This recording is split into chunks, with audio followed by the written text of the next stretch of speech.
Bien, muy buenas tardes y bienvenidos desde Ruiseñores 2, sede central del Colegio de Médicos de Zaragoza.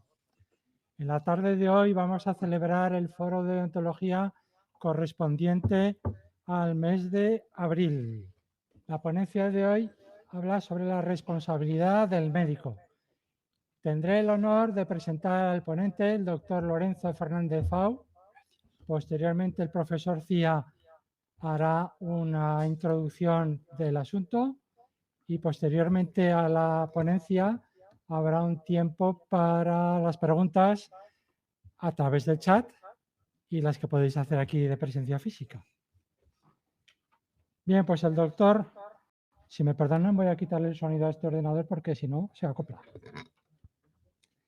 El doctor Lorenzo Fernández Fau es especialista en cirugía torácica y ya ha ejercido como médico cirujano, como jefe del servicio de cirugía torácica en el Hospital Universitario de la Princesa Madrid durante 22 años. Tiene un currículum brillantísimo, pero paso a leer un resumen del mismo. También ha tenido una actividad universitaria y ha sido profesor de cirugía de la Universidad Autónoma de Madrid durante 17 años. Su actividad científica se ha centrado también en la cirugía torácica y ha sido presidente de la Sociedad Española de Neumología y Cirugía Torácica, conocida como SEPAR, desde el año 94 hasta el 98. Presidente de la 30ª Conferencia Mundial de la Unión Internacional contra la Tuberculosis y otras enfermedades respiratorias. Miembro fundador de la Asociación Iberoamericana de Cirugía Torácica. Miembro de honor de numerosas sociedades de neumología y cirugía torácica de Europa e Iberoamérica. Elegido neumólogo del año por la Sociedad Madrileña de Neumología y Cirugía Torácica en el año 2007. Premio especial a la trayectoria profesional por EDIMSA en el año 2009. Y premio solidario a la trayectoria y mérito en el año 2022 de la Red Tuberculosis Stop Epidemias. Y también su actividad científica investigadora la ha llevado a ser autor de numerosas publicaciones y monografías en el área de la cirugía torácica y la bioética médica. Y ha impartido más de 250 ponencias y conferencias. Pues a continuación, el profesor don Pedro Cía nos hará una introducción del tema de hoy, que, repito, es la responsabilidad del médico. Muy bien, gracias. Gracias. Gracias, doctor La Figuera. Estamos encantados de recibir al doctor Fernández Fau entre nosotros, una estrella invitada de lujo, verdaderamente. No podía ser menos en el día siguiente a San Jorge, y además que es eso, el 24 del 4 del año 24 también, y hacía falta un tema importante y un ponente importante.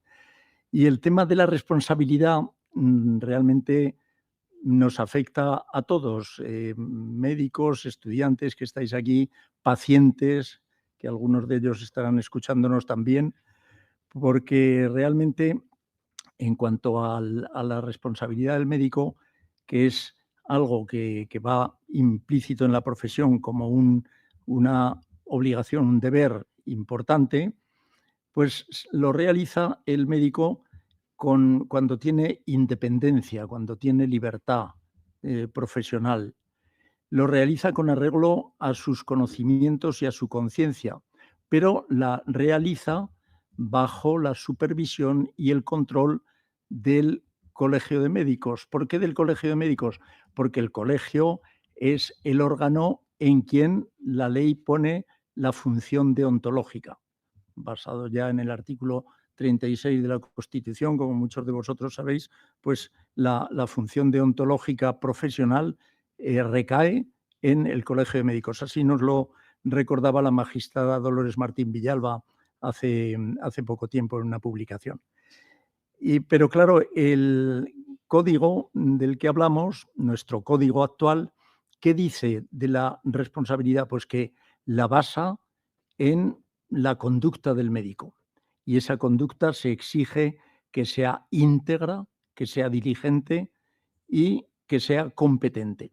Íntegra, es decir, que el médico ha de dedicarse en el curso de los actos médicos que requieren una atención de una forma integral, dejando atrás otras obligaciones o preferencias que, aunque sean legítimas, tienen que estar supeditadas a la atención al paciente.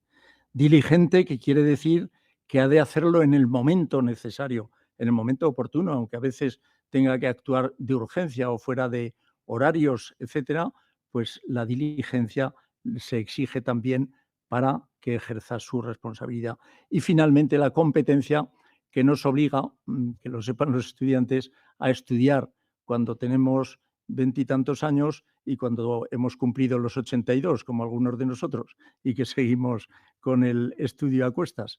De manera que esas tres vías son tres vías que definen la conducta profesional según nuestro código, según el artículo 24, que es el primero de este capítulo que hoy nos centra aquí en esta reunión.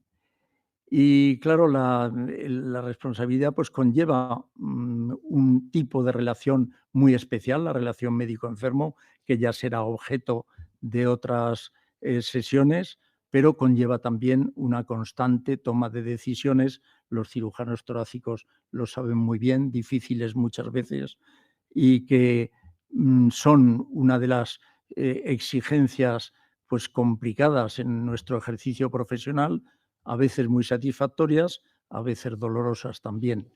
No sabemos en el futuro en qué va a quedar toda esa capacidad decisoria, porque esta invasión de la ola de la inteligencia artificial, que tantos beneficios nos está trayendo ya, porque ya está realmente metiéndose en muchos aspectos de nuestro ejercicio profesional, pues claro, llega un momento en que hay autores como Matthias Braun que han ideado un término que a mí me parece un poco delicado, que es el de la decisión o de la responsabilidad difusa.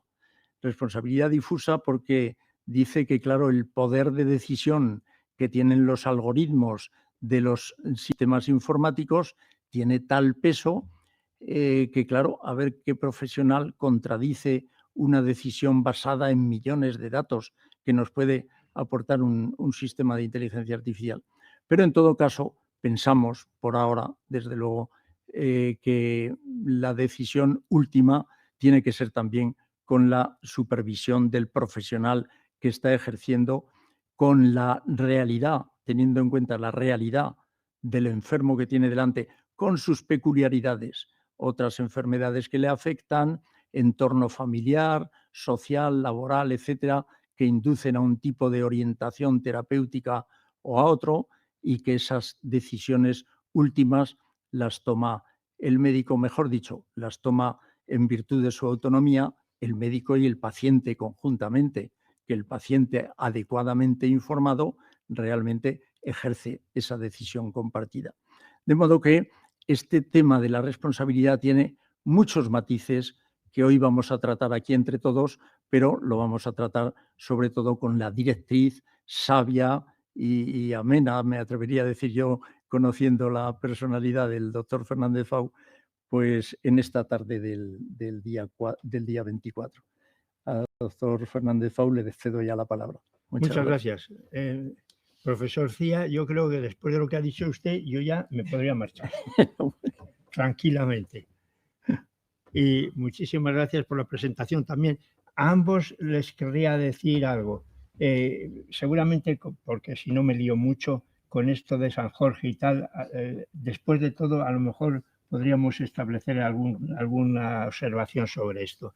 Y en relación con la bioética, yo al fin y al cabo tengo poquísima relación con ella, porque lo han dicho ustedes, yo soy un médico que además sabe operar, o sabía, vete tú a saber.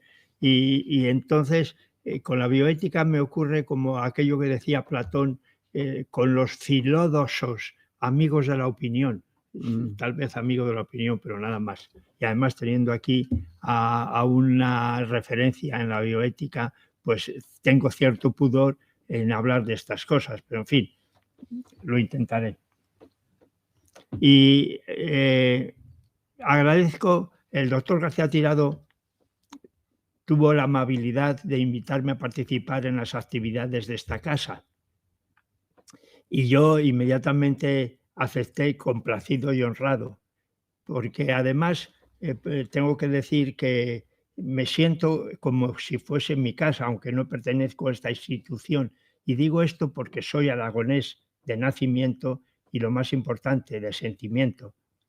Y el profesor Cía, para cumplimentar la invitación, me propuso que analizase, evaluase o diese mi opinión sobre el Código de Deontología Médica, editado por el Consejo General de Colegios Médicos en diciembre del 22.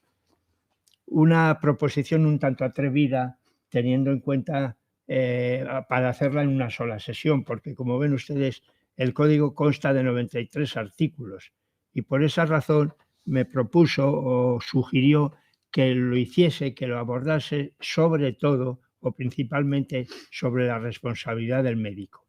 Y esto es lo que acepto el invite y vamos a hacer algo de esto. Pero antes permítame que haga algunas disquisiciones previas para contextualizar precisamente el análisis que yo pueda hacer. En el ámbito intelectual por el que circulaba o transitaba mi maestro, era recurrente decir: para poder entendernos cuando hablamos es preciso ponernos de acuerdo sobre el exacto significado de las palabras. A lo mejor estoy muy lejos. ¿Y cuál era este ámbito intelectual? Pues el de la generación del 27, desde Alberti a Bergamín, pasando por Lorca, quien en alguna ocasión recitó y tocó el piano en casa de don Plácido, de mi maestro.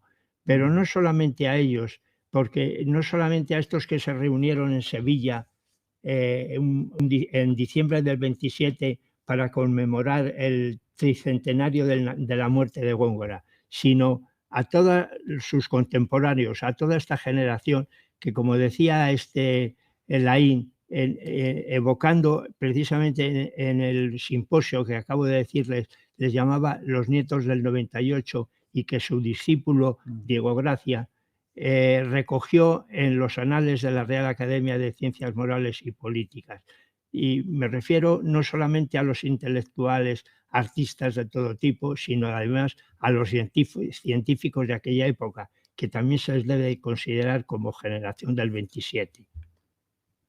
Viene todo esto a cuento, me refiero a lo del significado de las palabras, porque tanto en el preámbulo como en el resto del código aparecen de forma secuencial estos dos vocablos. ¿Y de qué estamos hablando cuando hablamos de ellos?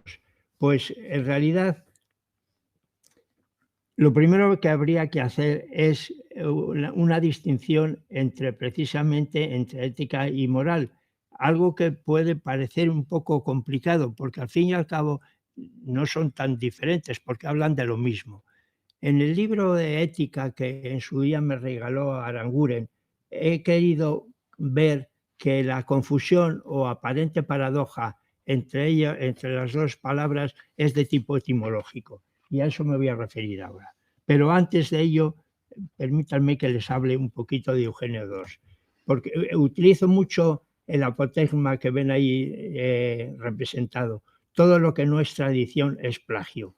Cada vez que pregunto a mis interlocutores qué es lo que piensan sobre el significado, me parece que Javier se está sintiendo, porque seguramente te lo habré dicho alguna vez.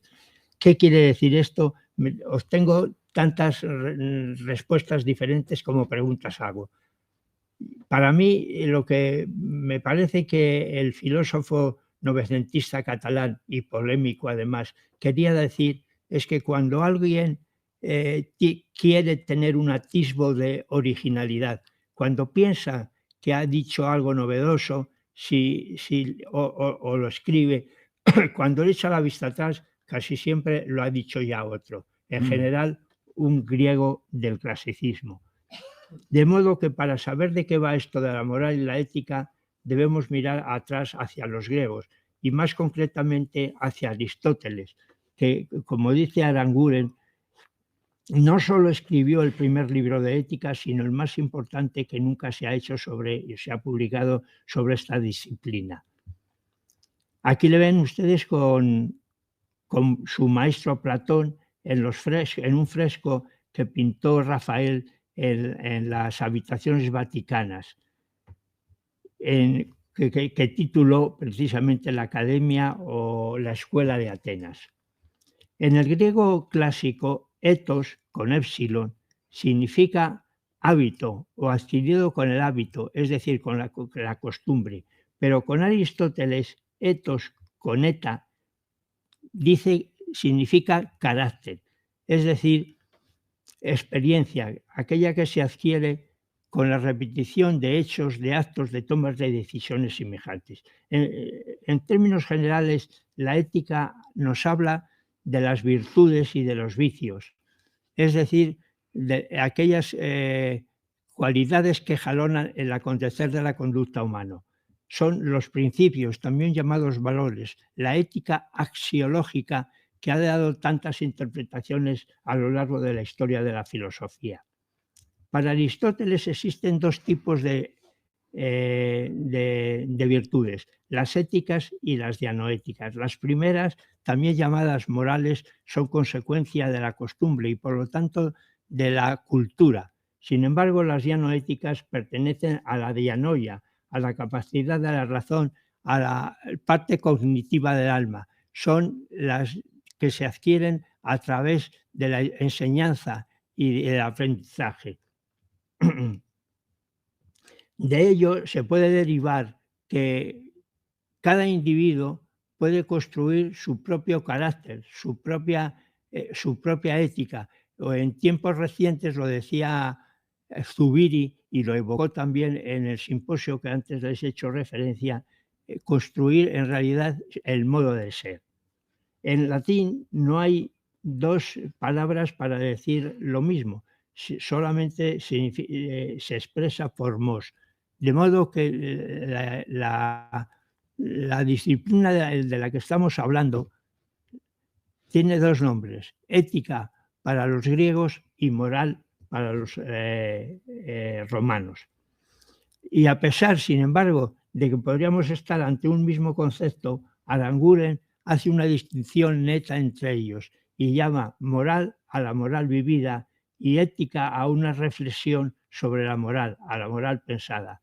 Y en relación con esto que les digo de la moral heredada, quiero hacer referencia porque actualmente un psicólogo de Harvard dice que nacemos con una moral, con un código moral producto de la selección darwiniana. Bueno, cosas de filósofos, ¿no? Digo de psicólogos, no voy a decir nada sobre ello.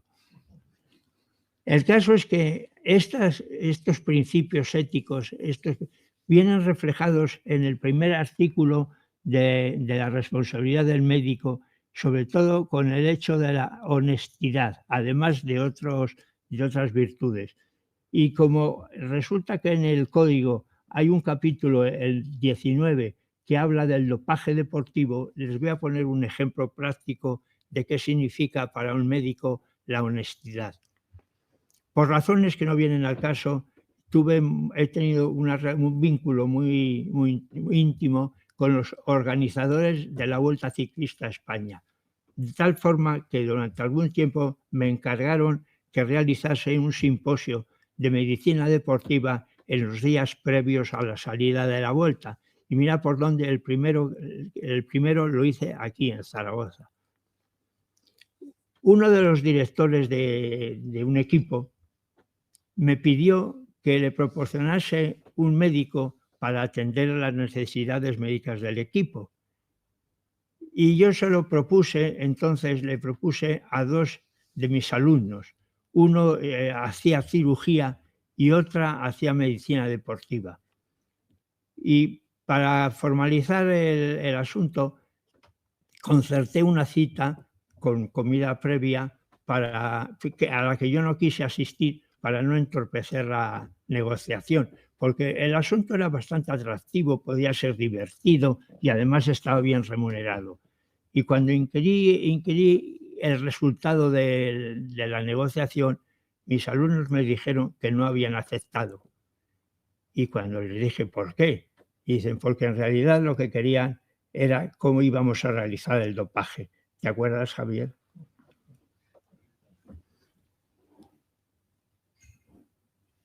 En el mismo artículo habla de la relación médico-paciente y fundamenta seriamente que el médico debe promover esta relación del médico-paciente.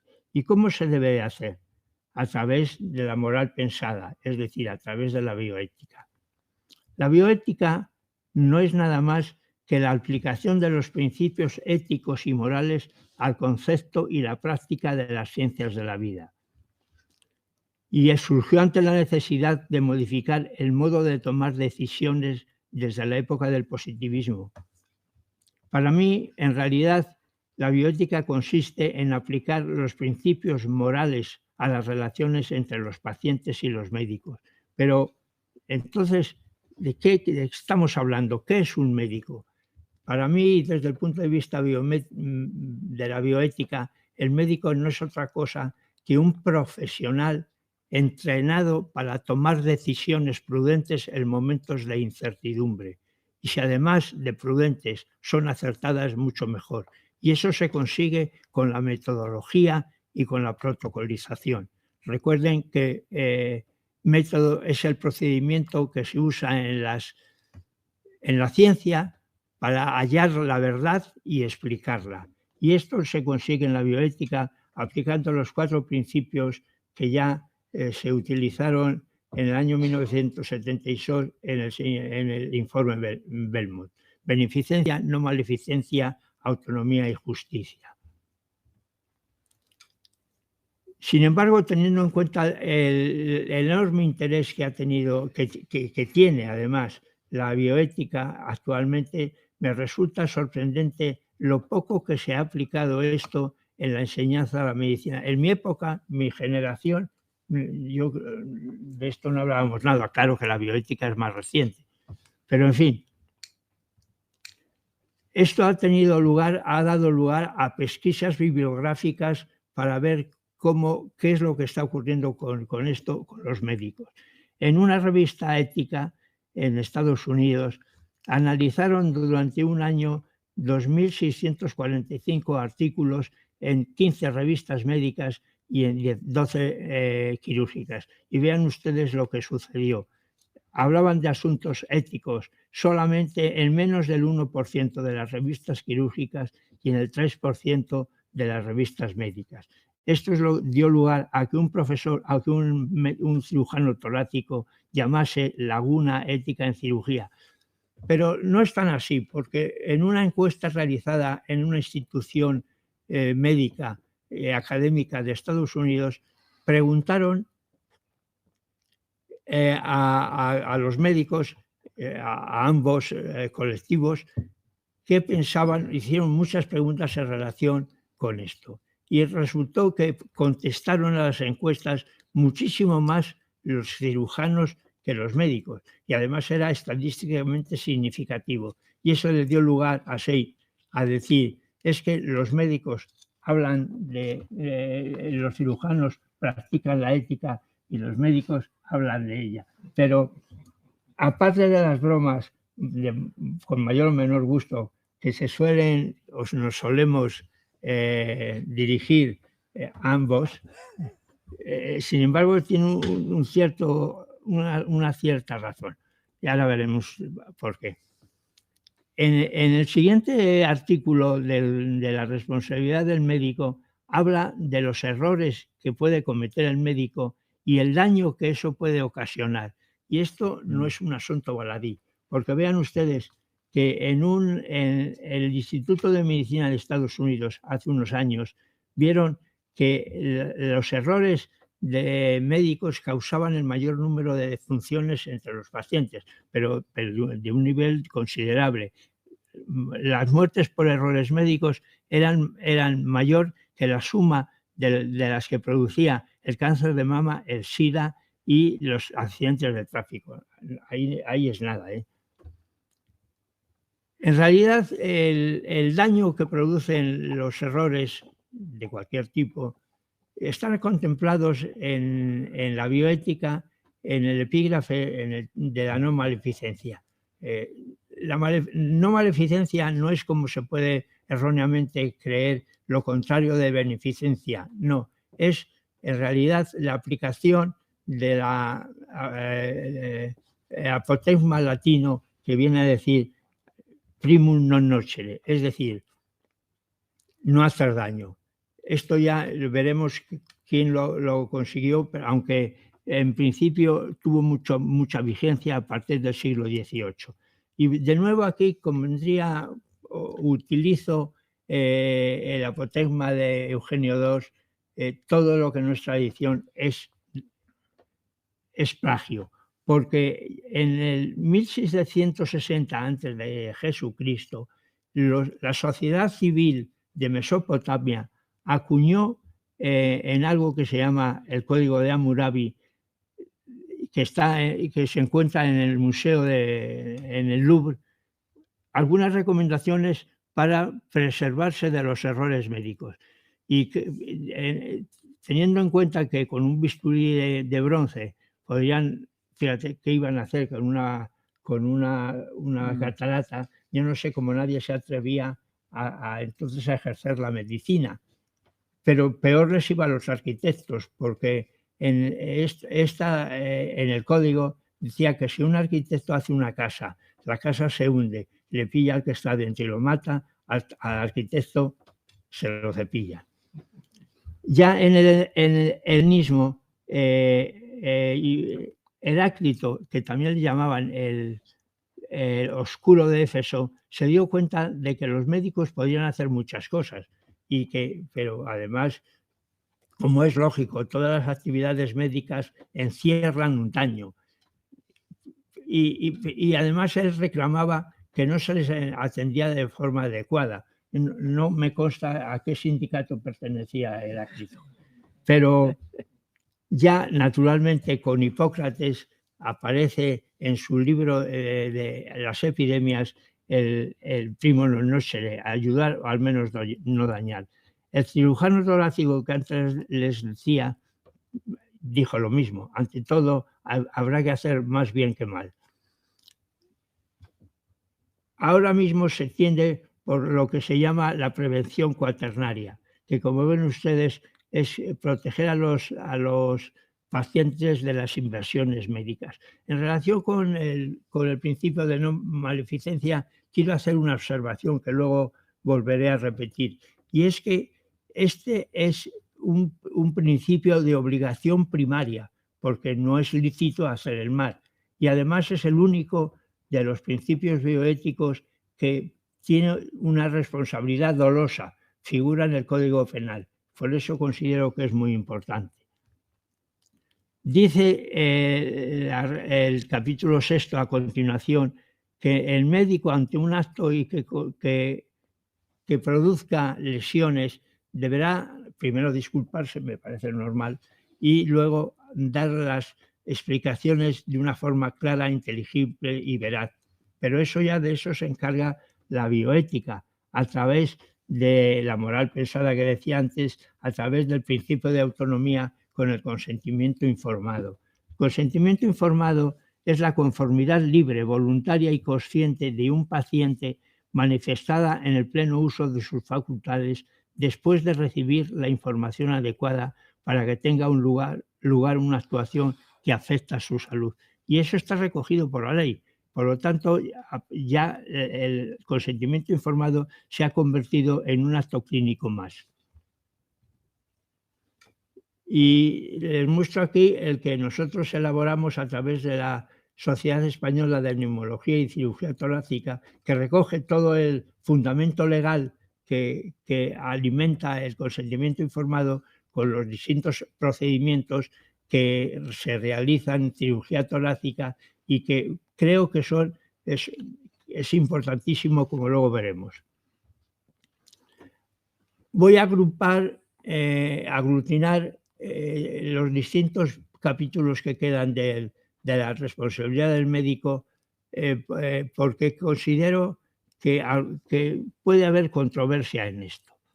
El primero, desde luego, los deberes deontológicos exigidos a título individual. Yo creo que este artículo sobraría, porque naturalmente son los que tienen que ejercer la medicina en los profesionales organizados para ejercer la medicina. A continuación dice, el médico que es injustamente, ¿quién dice que es injustamente?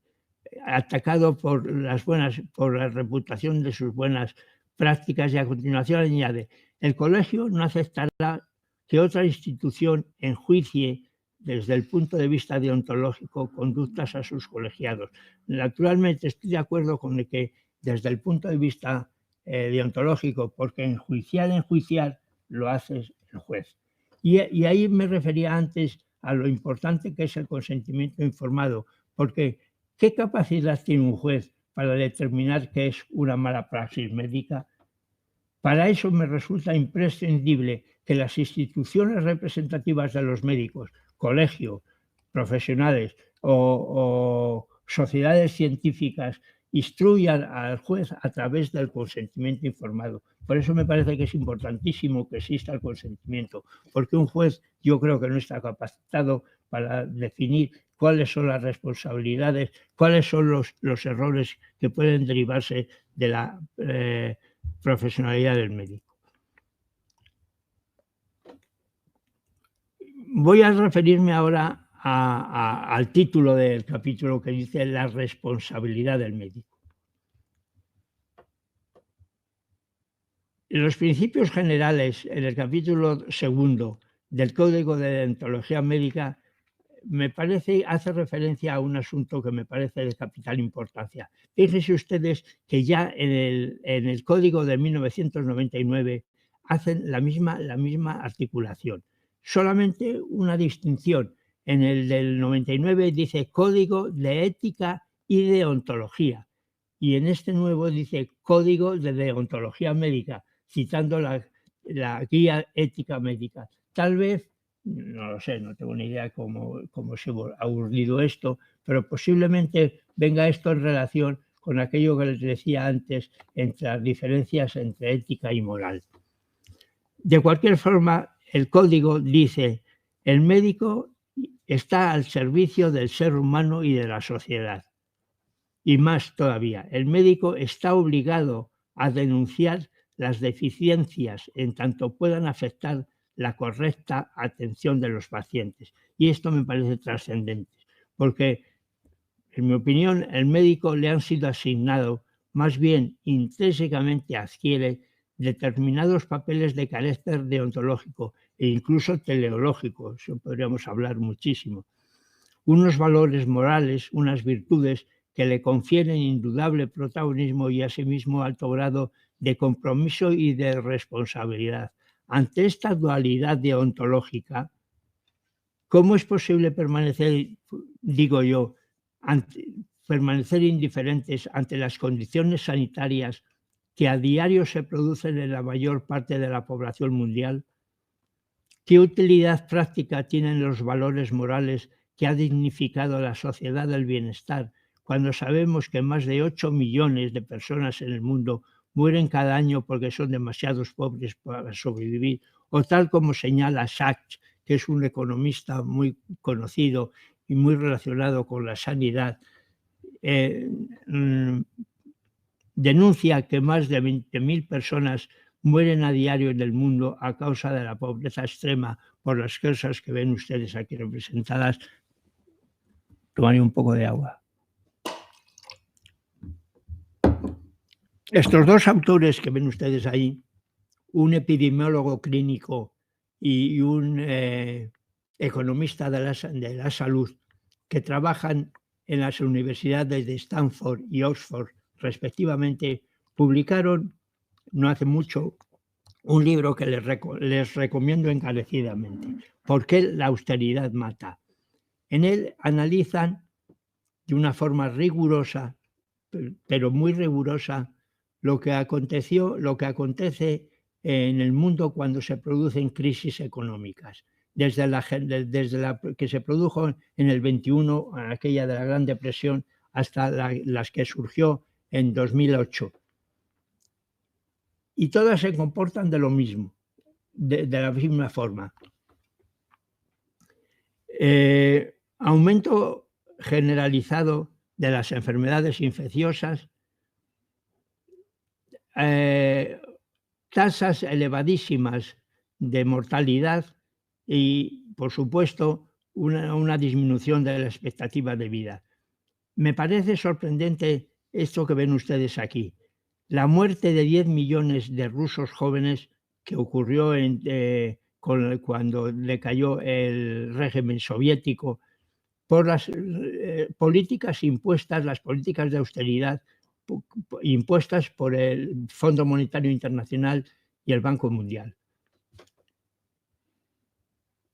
Y tienen la desfachatez, me refiero a los responsables del Fondo Monetario Internacional, a decir que todo eso eran daños colaterales producidos por canjear dolor a corto plazo por beneficios a largo plazo. Y las políticas de recorte y de ajuste, como les llaman, o terapias de choque, siempre tienen el mismo resultado: aumento significativo de la mortalidad y elevados beneficios económicos para los poderes económicos. Y esto es lo que nos ocurrió en España con la gran recesión de 2008 o 2014. ¿Yo qué les voy a decir de esto que no sepan? Lo saben mucho mejor que yo. Aumento considerable de las listas de espera, aumentos de la mortalidad de todo tipo, disminución, por supuesto, de la expectativa de vida, de tal forma que en aquella época ya la OMS dijo que España se enfrentaba a una emergencia sanitaria. Vuelvo a insistir sobre la responsabilidad del médico que le exige el código. En eso yo me pregunto qué hacer ante estas situaciones que el médico tiene la responsabilidad de denunciarlas.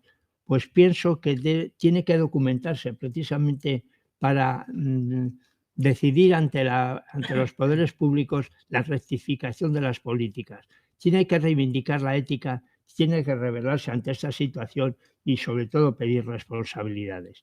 Y esto es una muestra palpable de lo que deben hacer las sociedades o las entidades médicas representativas: denunciar lo que está ocurriendo cuando se produce una crisis de esta naturaleza. En julio de 2012, todas las sociedades médicas españolas hicieron un documento declarando que las sociedades científicas tienen entre sus misiones la de velar por la calidad de la asistencia sanitaria e impulsar la mejora continua en sus respectivas áreas de conocimiento. Les pongo la firma del entonces presidente de la SEPAR, de la Sociedad Española de Neumología y Cirugía Torácica, pero en el documento estaban representadas todas las sociedades científicas médicas españolas. Por mi parte, teniendo en cuenta estos atributos que nos obliga la bioética sobre la responsabilidad de los médicos ante las situaciones de conflicto, yo antes de eso ya había ejercido esta determinante de denunciar estas situaciones. Pero luego lo he hecho a título individual. En algún caso, pues cuando se produjo sobre todo el intento de privatización de la sanidad madrileña, pues hice un alegato sobre la responsabilidad en la que incurrían los poderes públicos y sobre todo sobre también evoqué el principio del primum non nocere para atajarla. Y en distintos artículos en los que incluso firmé con algún destacado penalista, sugerí que la responsabilidad que incurre el Ministerio Fiscal por no atajar estas deficiencias y estas responsabilidades que tienen que afectar a los que toman decisiones que afectan a la salud y a la mortalidad de la población. La filósofa valenciana Adela Cortina, decía yo antes que reivindicar la ética, se pregunta ¿para qué sirve la ética? Y ella misma se responde que cualquiera que pueda ayudar a proteger los derechos a las personas está obligado en justicia a hacerlo, porque los derechos humanos nunca pueden ser violados por un presupuesto bien superior. Y pone un ejemplo que ahora cobra rabiosa actualidad. Dice, la llamada cúpula de hierro antisimiles de Israel ha costado más de 1.592 millones de euros y parece que será preciso invertir otro tanto para su funcionamiento, a mente que cada cartucho cuesta un dineral. Lo que se gasta en ella se deja de invertir naturalmente en hospitales, escuelas, viviendas sociales. Es lo mismo que destacó Stiglitz, que es Premio Nobel de Economía, cuando evaluó el coste que había surgido con la guerra de Irak. Se podrían construir con lo que se había gastado en la guerra de Irak, fíjense ustedes, 8 millones de viviendas sociales, en dar empleo a 15 millones de profesores de enseñanza pública, etcétera, etcétera, etcétera. Digo todo esto porque en un libro que escribió mi cuñado Jesús Miranda de Larra, de la biografía de su antepasado, decía que las teorías, las doctrinas y los sistemas se explican, que es lo que yo he intentado hacer aquí humildemente, pero los sentimientos se sienten, porque si no nos podría ocurrir lo que nos dijo un aragonés, ilustre aragonés del barroco.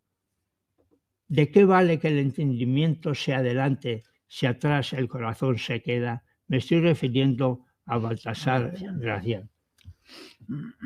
Y con esto, pues el doctor Cía, creo que no sé si he cumplido la misión que usted me encomendó, pero menos mal que el capítulo 6 solo tenía 9 capítulos, 8 artículos, perdón. Puntos. Sí. Exacto. Y de entrada, pues quiero agradecerles a ustedes la atención que me han prestado y pedirles disculpas por la autocitación expresada que creo que era necesaria. Pues muchísimas gracias por su atención. Muy bien, muy bien.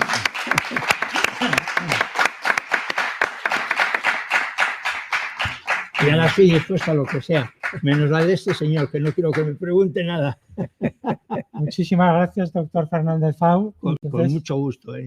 Entramos ahora en el turno de preguntas, que intentaré compatibilizar las que se hagan a través del chat y las que se hagan aquí de forma de presencia física.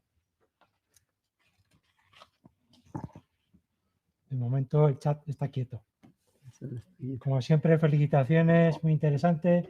Profesor Cía, si quiere abrir el debate. Sí, bueno, pues la verdad que es que me ha entusiasmado todo ese relato y estos datos impresionantes de la última parte de la conferencia que nos mueven la conciencia a todos, efectivamente. Los sentimientos se sienten, efectivamente. Y yo estoy ahora, pues, no sé, he tenido que por circunstancias diversas revisar muchos aspectos de la inteligencia artificial que tanto hablamos todos y que aún no entendemos muy bien, entre otras cosas porque está empezando, o sea, el caudal de aportaciones que va a dar esta ola de la inteligencia artificial y en la sanidad concretamente pues va a ser extraordinario. Otra cosa es los retos que nos vaya planteando. Vaya, entre los retos, yo citaba antes, un poco por saber opinión, que será muy valiosa la del doctor Fernández Fau, pero bueno, puede ser una opinión dentro de este foro. Cuando estos algoritmos de la inteligencia artificial toman una decisión, hay dos vías, hay unos algoritmos que se llaman de caja negra, en la cual los expertos no pueden llegar a saber cuál es, vamos a decir en términos nuestros, la fisiopatología, por qué esos algoritmos tomaron tal decisión en vez de tal otra. Claro, se confía mucho en ellos porque como han operado sobre millones de datos y en general aciertan y predicen, pues nos fiamos todos de ello, pero nos deja un poco el sabor de decir, bueno, una decisión que es o que quiere tener base científica, tanto al paciente como al médico, y que no le puedan explicar por qué se ha llegado a ella, pues deja un poco intranquilo. En contraste están, claro, los algoritmos que se llaman de caja blanca, aquellos en que los expertos sí te pueden explicar, bueno, ha tomado tal decisión sobre, por ejemplo, la enfermedad coronaria en mujeres, que la teníamos menos conocida que la de varones y es por este motivo. Bueno, pues han actuado así y hay una explicación científica. Y claro, pero al final, generalmente todos aceptamos la conclusión de un sistema informático dotado de inteligencia artificial. En unos casos por pura fe, sin que nos lo expliquen, y en otros porque científicamente unos expertos, ingenieros, matemáticos, tal, te pueden explicar el por qué, lo entenderás tú más o menos, pero nos lo pueden explicar. Y hablan de esto de responsabilidad compartida, porque dicen, bueno, ahora el médico va a seguir tomando decisiones o siempre se va a fiar de ese sistema de inteligencia artificial que tiene en su consulta y que le aporta unos datos valiosísimos, generalmente muy valiosos. No sé qué opinas de eso. Pues, yo me inclino a pensar, claro, que siempre hará falta una supervisión profesional. Pues pero ya que dice usted esto, doctor Cía, Pedro, sí. Pues yo creo que tengo una aplicación práctica y seguro que tú también y que todos ustedes que tienen ciertos añitos también. Y creo que lo he dicho antes, la metodología, sí, la protocolación bueno, y el paradigma, ya lo estableció Kuhn hace tiempo. Cuando la gente de mi generación, de nuestra generación, cuando yo recuerdo, voy a poner un ejemplo práctico. No sé si te acuerdas, Javier, que cuando yo iba a Londres y a París a instruirme en los hospitales correspondientes, me sorprendió que en un hospital que era un antiguo antituberculoso que lo habían renovado, veía por todas las paredes unas hojas que llamaban protocolos que designaban qué es lo que había que hacer. Antes les he dicho yo que metodología es el procedimiento que se sigue en las ciencias para hallar la verdad y buscarlas.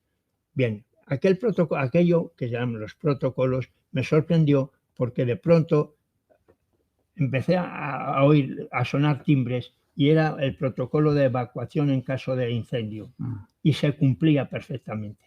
El protocolo ahora es que está en la boca de todos. ¿Qué es el protocolo? El protocolo ha evitado muchísimos errores, porque ayuda a la toma de decisiones, prudentes y acertadas. No digo que siempre. También incurre o ha incurrido en un defecto para mí sustancial. Ahora mismo en los hospitales, cuando ustedes lo vean, en todos los hospitales se utilizan protocolos llevados a cabo por las sesiones oncológicas, sesiones de todo tipo. Y se aplica el protocolo, y se incurre en el error de que ahora mismo se operan radiografías, no operan enfermos. El protocolo, como todo, hay que individualizarlo. Es decir, yo creo que es fundamental el protocolo. El protocolo ha salvado, ha dado muchísima prosperidad a la medicina. Pero como digo, seguramente hay que individualizarlo. Y la inteligencia artificial, pues seguramente igual. Y será muy beneficiosa, casi seguro, y lo es, vamos. Sí, pero llega un momento en que hay que aplicar a una persona concreta, una edad, con unas comorbilidades. Eso es. Hay que individualizar un tío que tiene 80 años con una serie de patologías y tal, a no a un jovencito de 20 que carece de todas esas otras patologías. No lo sé, De pero acuerdo, no sí, estoy sí. lo suficientemente versado en ello, pero sí que la experiencia, como digo, esto yo con Javier y la gente de su generación me pasaba, es decir, antes les recordaba una anécdota cuando veníamos aquí. En una ocasión, en la sesión clínica, el doctor García Tirado empezó a hablar de un paciente y todo ahora mismo está con acrónimos, con Siglas. y de pronto Sí. me dice, fulano tal, tiene esto, el otro de más allá, y dice, y es PN positivo. Y yo, claro, por aquello de hacerme como que entendía todo y dándole vueltas, y siguió. Y le dije, oye, ¿y qué es esto del PN positivo? Y resultó que era el paciente de un médico del hospital que era de Paredes de Nava. Pues ahora la Bueno, aquí en el especificidad. chat sigue habiendo felicitaciones para el ponente. ¿Alguna pregunta Muchas en la gracias. sala? No hay de momento ninguna pregunta. Yo sí que acaso quería hacer alguna El observación. doctor García Tirado. Doctor García Tirado. Bien. El Código de Deontología Médica dedica un capítulo entero a la responsabilidad del médico, pero en realidad la responsabilidad del médico impregna toda la actividad profesional del médico, impregna todos los capítulos ya. Claro. Y si cojo al azar cualquiera, pues qué responsabilidad tiene el médico en la relación con sus pacientes, en la historia clínica, en el secreto profesional, en la seguridad del paciente, en la atención al final de la vida. En cualquier capítulo del Código de Deontología, de forma implícita viene que el médico tiene alguna responsabilidad. Es decir, que aunque hay un capítulo entero, impregna todo el código de deontología. Y otro aspecto que me parece a considerar, dice que el médico debe reconocer el error, solicitar el perdón e intentar reparar el daño. ¿Cuánto cuesta esto? Y cuesta, no sé si porque se tiene la sospecha de que reconociendo el error se puede judicializar el asunto, cuando sucede lo contrario. Precisamente por no reconocer errores, pedir y solicitar perdón y reparar el daño, es cuando el paciente acude a los tribunales para intentar resarcir de alguna manera ese daño que se ha producido. Es más, en la comisión de deontología entran precisamente reclamaciones, muchas de ellas en relación con el médico paciente, donde el paciente reclama al médico que no ha reconocido el error y no ha solicitado perdón. Muchos de ellos, cuando se les pide información, sí que reconocen el error y sí que han pedido perdón al paciente. Entonces, esto a la hora de incoar un expediente por posible infracción deontológica es un atenuante. El reconocer el error, solicitar perdón y reparar el daño puede ser un atenuante para el médico. Pero ese capítulo, la verdad es que a los médicos nos cuesta un poco cumplirlo, ese artículo. Sí, yo creo que por eso antes señalé que me parece importantísimo la elaboración de los consentimientos informados, porque de verdad el que impone impone la justicia es el juez, y el juez no sabe de esto. A mí, bueno, que todos nosotros en alguna ocasión nos habrá citado el juez para informarles sobre algún hecho. Me acuerdo en un caso concreto del shock, y las ideas que el juez tenía sobre el shock no tenían nada que ver con las que tenemos nosotros. Por lo tanto, el consentimiento informado me parece que es fundamental. Antes de darle la palabra al doctor García Tirado, quería comentar también el hecho de trabajar en una institución. Se tiene tendencia a diluir la responsabilidad. ¿Quién es responsable de esto? El adjunto, el R1, el R2, el R3, la enfermera. Bueno, hay que delimitar la responsabilidad de cada uno, pero no se puede diluir la responsabilidad en un cabeza de turco. Quería insistir sobre esto perdona Javier, sobre el consentimiento informado. Hace unos días precisamente discutía yo con mi mujer, que es psicóloga, por eso decía yo antes cosa de psicólogos, que el consentimiento informado está bien, pero se aplica de verdad, porque cuando llega el médico y le da la hojita al paciente y le dice, porque hay una sarta de posibilidades, de errores, de tal y cual, generalmente no hay tiempo para ello, y además cuando el paciente le pregunta, no obtiene seguramente una respuesta adecuada sobre sobre lo que le van a hacer. Incluso no le damos otras alternativas, porque está bien, el consentimiento te dice que le puede pasar esto, le puede pasar lo otro, que tal y que cual, que se acepta o no, pero no le dice, oiga, si yo no acepto esto, ¿qué otra alternativa puedo tener? Y eso el consentimiento en general no lo hace. No sé qué opinan ustedes sobre eso. No lo hacemos bien, ¿no? Presidente García Tirado. Lo que opinamos es que tiene que hacerlo el médico, que legalmente le está impuesto señalar al paciente las alternativas. Sí, es eso, por supuesto, pero no lo hacemos bien ese capítulo. Bueno, básicamente, doctor Fernández Fau, querido Lorenzo, quería, pues muy sinceramente, darte las gracias por haber aceptado la invitación de este colegio, de este foro de odontología. Para nosotros es como una de las joyas de la corona del alma mater que compone y que da vida y que da sentido a nuestro colegio, la Comisión de Odontología, el foro de odontología, y el hecho de que tú hayas aceptado participar, bueno, para nosotros es todo un honor. Te quería felicitar porque ha sido realmente muy interesante, no lo digo por darte los parabienes, lo digo absolutamente de corazón. Te conocí siendo alumno y sigo siendo un alumno y siempre seré un alumno tuyo y tú serás para mí siempre un maestro, un referente.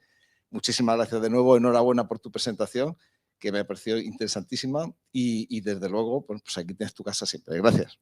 Muchas gracias. También quería hacer una salvedad, alguna observación, que les pido también disculpas porque hace no mucho, hace bastante poco, he tenido un quebranto neurológico y entonces mi léxico se resiente de vez en cuando, y entonces les pido por eso disculpas. Y al profesor Cía le quería decir, ya que estamos metidos en harina, cuando ha dicho la fiesta de San Jorge. Ayer estuve viendo la televisión y viendo ¿cómo se llama esto? Los telediarios. Y hacían una alusión muy justa y muy buena, y me parece muy bien, a San Jordi. Y prácticamente de San Jorge apareció ahí porque el señor expresidente de Aragón le hicieron un homenaje porque estaba en tratamiento y no sé qué, y hicieron una referencia mínima a San Jorge. Y me gustaría decir que esa repercusión que tiene San Jordi es porque se la trabaja. El campo para el que se lo trabaja. Quiere decir que hay el campo y otras actividades para el que se lo trabaja. Pero que aquellos que nacieron en nuestras antiguas provincias marítimas se lo han trabajado bien. Digo, nuestras antiguas provincias marítimas. Y eso es lo que tendríamos que hacer nosotros. Vamos, yo me constituyo como aragonés, que no hay que lamentarse demasiado, hay que trabajárselo.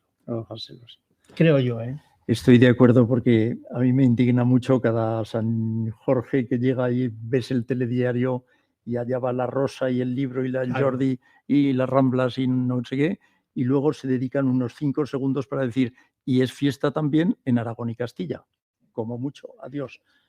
Precisamente Castilla, pero a lo mejor es que no lo trabajamos. Precisamente en Castilla, con los comuneros, con Villalar, ahí sí que está tomando más protagonismo, ahí sí que se le está dando más protagonismo. También la verdad es que lo tuvo históricamente, ¿no? Una rebelión contra el emperador no está nada mal, ¿eh?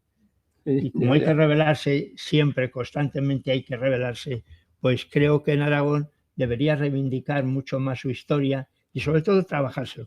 No solamente reivindicar, es que esto es cuestión de trabajo. Cuando yo era presidente de SEPAR, se daban muchas becas científicas, muchas.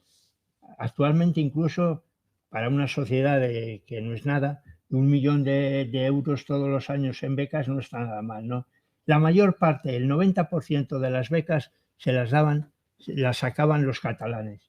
Y entonces intentaron poner cortapisas la junta directiva ante eso, y yo decía, no, todo lo contrario, lo que hay que hacer es promover y que las ganemos los demás, pero eso se hace con trabajo y con esfuerzo, con enseñanza, con la ética pensada. Eso es. De todas maneras, aunque está fuera del tema de hoy, la verdad es que la gente se ha olvidado de quién era San Jorge. San Jorge era un militar y tribuno romano ejecutado por su emperador Diocleciano por ser cristiano el 23 de abril del año 303. No solamente Y debía ser un buen tipo porque en algunos países musulmanes veneran a San Jorge. Y no solamente no sé si fue Diocleciano también el que se cepilló a San Lorenzo. Sí, Diocleciano. Bien, en fin. en el chat no hay más preguntas. ¿Y en la sala? A mí me interesaría a los jóvenes si hubiese algo, tuviesen algo que alegar. No, seguramente pueden hacer alguna, visto que hay alguien que quería hacer un comentario. Yo, mientras lo pensáis, quería dar la enhorabuena al profesor Fernández Fau por la charla que ha dado. A mí me ha encantado, o sea, la impregnación de historia, o sea, el cómo ha llenado de referencias históricas a personajes, a anécdotas, a vivencias, etc., que eso hace muy vivo lo que ha sido el comentario del código de deontología, que se lo quiero agradecer de manera expresa porque a veces somos un poco peñazos explicando el código de deontología. Que el código puede ser una cosa muy árida o puede ser una cosa muy amena, como ha hecho usted, que es explicando y llenando de anécdotas y de historias y tal, que es lo que hace que entre por los ojos, ¿no? O sea que nada, muchas gracias porque de verdad yo he disfrutado mucho. Y hay un asunto que ha sacado y que se hace tarde y no podemos abundar demasiado, pero sí que quería por lo menos mencionarlo. La referencia que ha hecho a la responsabilidad del médico a la hora de denunciar las deficiencias del sistema sanitario. Ese es un tema muy, muy importante, que es una obligación deontológica, pero a la vez muy compleja. O sea, yo los tiempos que he estado en la Comisión de Deontología y he tenido responsabilidades deontológicas han sido de los temas más duros a los que yo me he enfrentado, porque eso supone chocar con la política. O sea, el momento en que... A ver, eso es una responsabilidad que tiene el Colegio de Médicos. Y no quiero personalizar porque no quiero hablar del Colegio de Médicos de Zaragoza. Es una cosa de los colegios de médicos. Entonces, ¿qué ocurre? Que cuando un colegio de médicos no está dispuesto a batirse el cobre para defender una cuestión que tiene que ver con la calidad asistencial, y hay un médico que apela al colegio, por ejemplo, pues porque en su servicio es un desastre, porque ha pasado esto, ha pasado lo otro, porque las listas de espera... En la Comisión de Deontología tenemos verdaderos debates para decir, bueno, ¿qué hacemos con esto, no? Cuando te vienen y te denuncian problemas organizativos, faltas de recursos, etcétera, etcétera. Bueno, es un tema complicado en el que yo creo que estoy hablando pensando en los jóvenes, en los que están ahí detrás, que dentro de unos años van a ser los que van a tener que estar aquí llevando el colegio. Yo le pido que realmente sean valientes en el futuro, o sea, porque es muy fácil dejarse comprar por el poder político. No sabe usted cómo le agradezco lo que acaba de decir. Primero, porque por esta exaltación hacia mi ego. Se lo diré a Diego Gracia. Pero es que además he sido acusado en varias ocasiones en expresar en la politización que hago, que suelo hacer con esto de la sanidad. Y yo creo que primero, porque me dicen que hay que ser apolítico. Sí, nadie es apolítico, como nadie es amoral. Será inmoral o será lo que quiera, y apolítico tampoco. Y tenemos una obligación no solamente deontológica, que habla precisamente, como dice usted, de denunciar las deficiencias que se aprecian. Bueno, ya lo he dicho, no voy a insistir sobre ello. Y eso no es hacer política, eso es ser responsable y hacer práctica de los deberes, porque la deontología no es nada más que la aplicación de los deberes que uno debe hacer. Lo decía ya Cicerón a su hijo cuando, ¿cómo se llamaba el hijo de Cicerón? Bueno, no me acuerdo. En fin, que es una obligación que tenemos. Incluso decía yo antes teleológica. Alguna vez me increparon, bueno, no, me dijeron que iba un poco demasiado lejos y entonces tuve que responder, hice un manifiesto sobre la teleología y el carácter teleológico de los médicos y sobre todo hice una alusión a Stefan Zweig con aquel libro prodigioso que hizo sobre cómo era el deber clínico del médico. Y entonces situaban, saben ustedes que hasta hace nada se decía que el médico era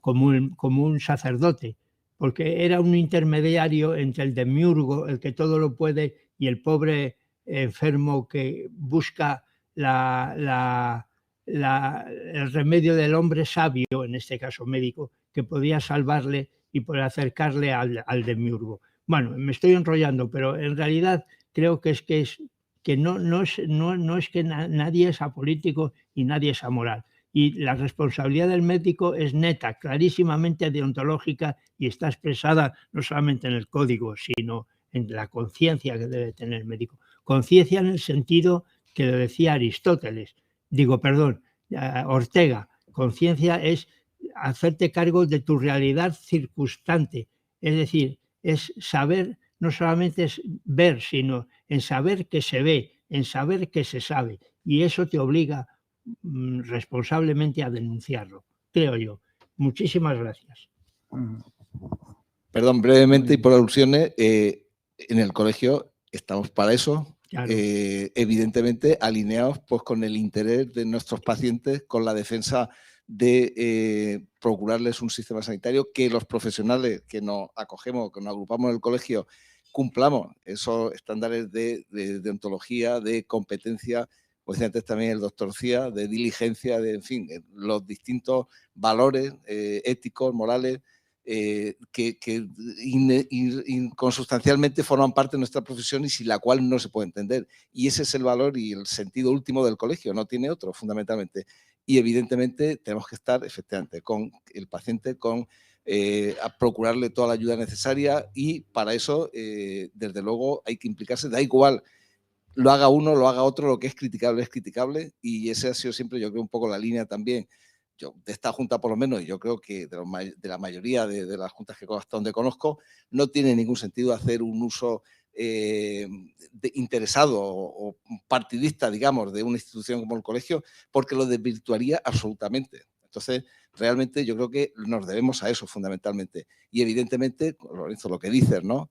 No es hacer política, es poner blanco sobre negro la realidad palmaria que vivimos y las necesidades que tenemos que poner en evidencia porque hay que subsanarla y tenemos que, efectivamente, como decía antes con lo de los aragoneses, trabajarlo todo, seguir trabajándolo cada día y cada día luchar por eso, por conseguir que la sanidad, que la medicina, que el ejercicio de los profesionales y que lo que reciben los pacientes sea lo mejor posible. Y eso es fundamental. Y afortunadamente, gracias a eso, Javier, a vosotros, a las nuevas generaciones, porque hay que reconocer que los colegios profesionales han tenido mala prensa y que es justo ahora cuando, precisamente porque se está aplicando, entre otras cosas, la bioética, entre otras cosas. Sí, lo que decía, cuando estaban desvirtuados en algún momento dado, a lo largo de la historia podía haber una cierta como otro tipo de corporaciones, instituciones, etcétera, ¿no?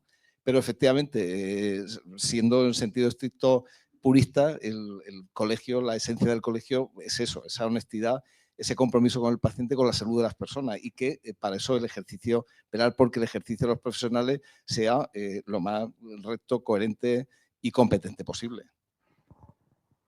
No, yo creo que este colegio es muy vivo en ese sentido de denunciar cuando hace falta o de exponer, que también se puede hacer todo eso con claridad y con educación y llegando a todo.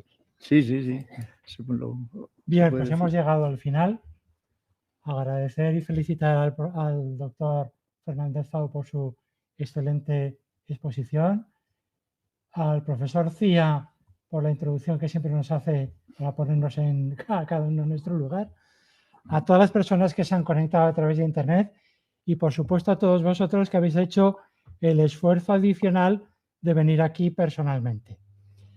La próxima sesión del foro será el último miércoles del mes de mayo. Todavía no tengo el título, pero correrá a cargo del doctor Rodrigo Córdoba García, que es un compañero médico de familia, expresidente del Comité Nacional de Prevención del Tabaquismo. Durante 30 años ha sido profesor asociado de la Facultad de Medicina y que nos hablará de los aspectos de deontología, de la prevención, promoción de la salud y de la conducta de los médicos, todo ello relacionado con el problema del tabaco y del tabaquismo. Y de aquellos médicos, afortunadamente no hay españoles, que se sepa, que tienen conflictos de intereses con la industria tabaquera y presentan trabajos de investigación abogando en favor de que el tabaco no es tan perjudicial como creemos al resto de los médicos que lo es. Pues sin más por mi parte, muchas gracias a todos. Sí. Muy bien, pues muchas gracias, buenas tardes y adiós, hasta la próxima.